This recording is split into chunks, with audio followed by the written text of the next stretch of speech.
السلام علیکم دوستو، دی ریئل سیکرٹ ہسٹری میں خوش آمدید، اور میں ہوں سہیل شہزاد۔ دوستو، اگر تاریخ اسلام کی بات کی جائے تو ہمیں ہر موڑ پر کوئی نہ کوئی ایسا سپہ سالار ضرور ملتا ہے جس نے اپنا تن من دھن راہ اسلام پر لگا کر مثالیں قائم کی، لیکن آج ہم جس سپہ سالار کی بات کرنے جا رہے ہیں اس نے اپنی بہادری کے ایسے جوہر دکھائے کہ اس کا نام رہتی دنیا تک یاد رکھا جائے گا۔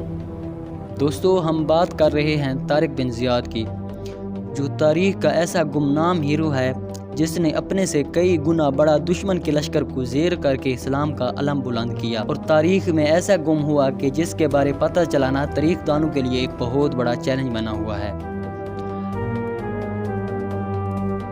دوستو، طارق بن زیاد آج سے 1350 سال پہلے یعنی 675 صدی عیسوی میں موجودہ الجزائر میں پیدا ہوئے۔ آپ کا تعلق افریقی بربر قبیلے سے تھا۔ آپ کے بارے بعض مورخین میں اختلاف بھی پایا جاتا ہے۔ کچھ مورخین کے مطابق آپ ایران کے صوبے ہمدان، اور کچھ کتابوں میں درج ہے کہ آپ یمن کے رہنے والے تھے۔ دوستو، یہ وہ دور تھا جب خاندان بنو امیہ کے چھٹے خلیفہ ولید بن عبد الملک حاکم وقت تھے، اور مسلمانوں کی یہ خلافت اس دور کی سپر پاور تھی۔ ہر طرف خوشحالی ہی خوشحالی تھی، اور یہ خلافت 2 بر اعظموں ایشیا اور افریقہ تک پھیلی ہوئی تھی۔ دمشق مسلمانوں کا مرکز تھا۔ اس دور میں موسیٰ بن نصیر شمالی افریقہ کا گورنر تھا۔ دوستو، تاریخ میں درج ہے کہ طارق بن زیاد جب بچپن میں تھے تو اس کا والد اس جہان فانی سے کوچ کر گئے۔ آپ کی پرورش موسیٰ بن نصیر نے کی۔ آپ بچپن ہی سے نہایت بہادر، اور سپاہ گری آپ کے خون میں شامل تھی۔ بہت جلد آپ نے ایسے کارنامے سر انجام دیے کہ ہر زبان پہ طارق بن زیاد جاری ہونے لگا۔ آپ کو فوج کا سپہ سالار بنا دیا گیا۔ کچھ عرصے بعد موسیٰ بن نصیر نے آپ کو طنجہ کا گورنر بنا دیا۔ طنجہ ایک ساحلی علاقہ ہے جو موجودہ مراکش کا حصہ ہے، اور اسپین سے صرف 14 کلومیٹر دور ہے۔ دوستو، اس دور میں اسپین پر روڈوک کی حکومت تھی۔ یہ ایک ظالم اور نہایت غلیظ ذہانت کا مالک تھا۔ اسپین کے گورنر اور عمرا اپنے بچوں کی اچھی تربیت اور شاہی اداب سکھانے کے لیے دربار میں بھیجا کرتے تھے۔ حسب معمول اندلس کے کسی ضلع کے گورنر، جس کا نام جولین تھا، اس نے اپنی بیٹی کی اچھی تربیت کے لیے اسے دربار میں بھیج دیا۔ شہنشاہ اس کے عشق میں مبتلا ہو کر اس کی عصمت کو تار تار کر دیا، اور پورے دربار میں اسے بے آبرو بھی کر دیا۔ جب اس کی خبر جولین تک پہنچی تو وہ فوراً موسیٰ بن نصیر کے پاس پہنچ گیا اور اسے اندلس فتح کرنے کی ترغیب دی۔ موسیٰ بن نصیر نے خلیفہ وقت سے اجازت لینے کے بعد 7000 کا لشکر طارق بن زیاد کی قیادت میں اندلس فتح کرنے بھیج دیا۔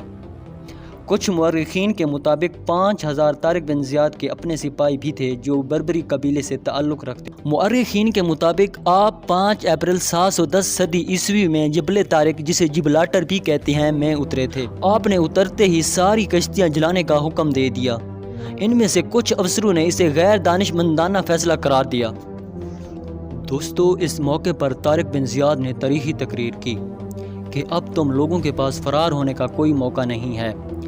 دشمن تمہارے آگے ہے اور سمندر تمہارے پیچھے ہے۔ بچنے کا صرف ایک ہی موقع ہے کہ جنگ لڑو اور ملک پر قبضہ کر لو۔ آپ کی تقریر نے لوگوں پر ایک ایسا جوش پیدا کیا کہ خود سے کئی گنا بڑے لشکر کو شکست دے ڈالی۔ روڈوک، جو اس جنگ میں 1 لاکھ کے لشکر کے ساتھ آیا تھا، اور اسی جنگ میں مارا گیا۔